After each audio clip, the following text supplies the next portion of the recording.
কার্যক্রম আছে, আমরা তো ভিতরে বাড়ি। আমরা সর্বোচ্চ চেষ্টা করছি যত দূর ভেতরে যাওয়া যায়। সীমাহীন ভোগান্তিতে লাখো মানুষ।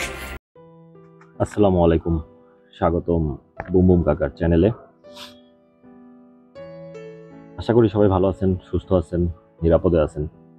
এই মুহূর্তে আসলে বাংলাদেশের পরিস্থিতিটা একটু ভিন্ন রকম, কারণ গত 30 বছরে বাংলাদেশের মানুষ এত ভয়াবহ বন্যা আসলে দেখেনি। মূলত আজকে এই ভিডিওটা করার উদ্দেশ্য হচ্ছে, অনেকে আমাকে ইনবক্সে নক করতেছেন যে কি ব্যাপার ভাই, অনেকদিন ধরে ব্লগ দিচ্ছেন না। তো ব্লগ দিচ্ছি না কারণ হচ্ছে সাম্প্রতিক যে সময়টা যাচ্ছে বাংলাদেশের উপর দিয়ে, এই সময় আসলে ব্লগ করার মুড পাচ্ছি না বেসিক্যালি। আর দ্বিতীয়ত হচ্ছে আপনার যে ওয়েদার, এই ওয়েদার আসলে ব্লগ সেট আপ নিয়ে বের হওয়া, বাইকে ব্লগ করাটা একটু ডিফিকাল্ট, সেই জন্য আসলে ব্লগ করছি না। যাক, সেই সব আসলে মূল বিষয় না। আজকে যে কথাগুলো বলতে যাচ্ছি সেটা হচ্ছে, এখন বাংলাদেশে যে পরিস্থিতি, আপনার ফেনী, চট্টগ্রাম, কুমিল্লা, কি আর বলবো, বাংলাদেশের বেশ কিছু জেলার অবস্থা খুবই ভয়াবহ।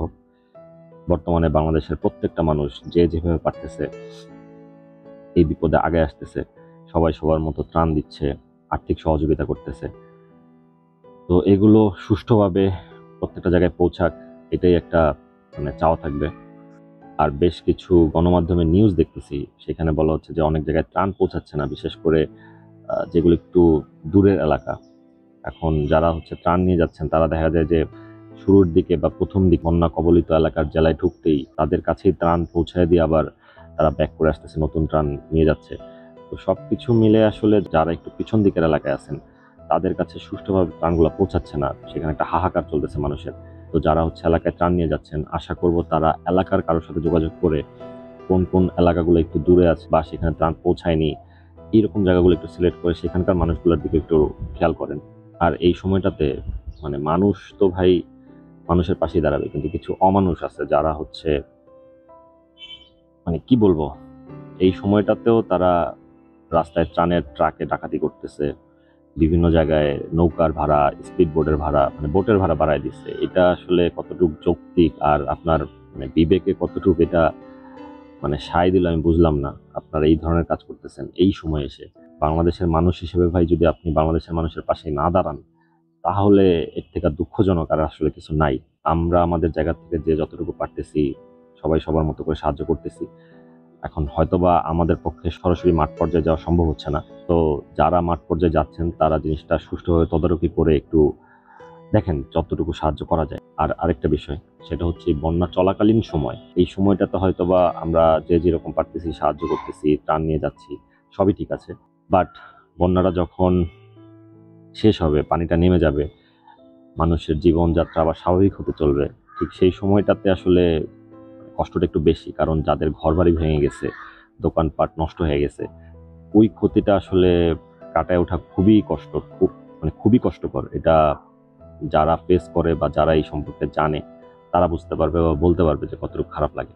তো আশা করব যারা সাহায্য করতেছেন, তারা পরবর্তীতেও তাদের বিভিন্ন ধরনের ঘর, যদি সম্ভব হয় ঘর করে দেয়া বা ব্যবসা বাণিজ্য যার যেরকম ভাবে পারেন সাহায্য করেন।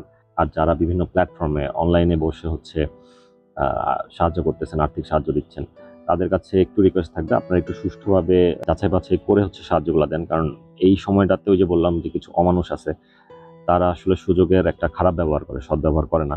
তো তারা বিভিন্ন ধরনের জালিয়াতি করে হয়তো বা সেই সব টাকা আত্মসাৎ করে নিতে পারে। সো সবাই একটু খেয়াল করে কোথায় সাহায্যটা দিচ্ছেন, এটা একটু যাচাই বাছাই করে নিন। তো এইগুলো একটু বলতে চাইছিলাম আজকে। আর ওই যে শুরুতে বললাম যে ব্লগ করছি না কেন, ওয়েদার এবং বর্তমান পরিস্থিতি সব মিলে আসলে ব্লগ করা হচ্ছে না। তবে কিছু আপডেট দিয়ে দিচ্ছি, সেটা হচ্ছে আমার ব্ল্যাকবেরির সার্ভিসও করানো হয়েছে, বাট আমি কোনো শ্যুট করতে পারিনি। বাট কি সার্ভিস করাইছি, কত টাকা খরচ হয়েছে, সেগুলো সবই নেক্সট কোনো ব্লগে যদি সময় সুযোগ পাই বলে দিব।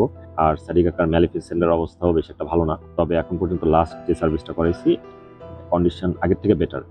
তো সেটার ব্যাপারেও ডিটেলে আমি হয়তো বা পরবর্তীতে শেয়ার করে দিব। আর কি বলবো, এর থেকে বেশি কিছু আসলে বলার মতো মুড পাচ্ছি না। তো সামনে যদি ব্লগ করা হয়, ইনশাল্লাহ ব্লগে বাকি কথা আলাপ করবো। তো সবাই ভালো থাকেন, সুস্থ থাকেন। ইনশাল্লাহ নেক্সট কোনো ব্লগ ভিডিওতে দেখা হবে। আর মানুষের পাশে থাকেন।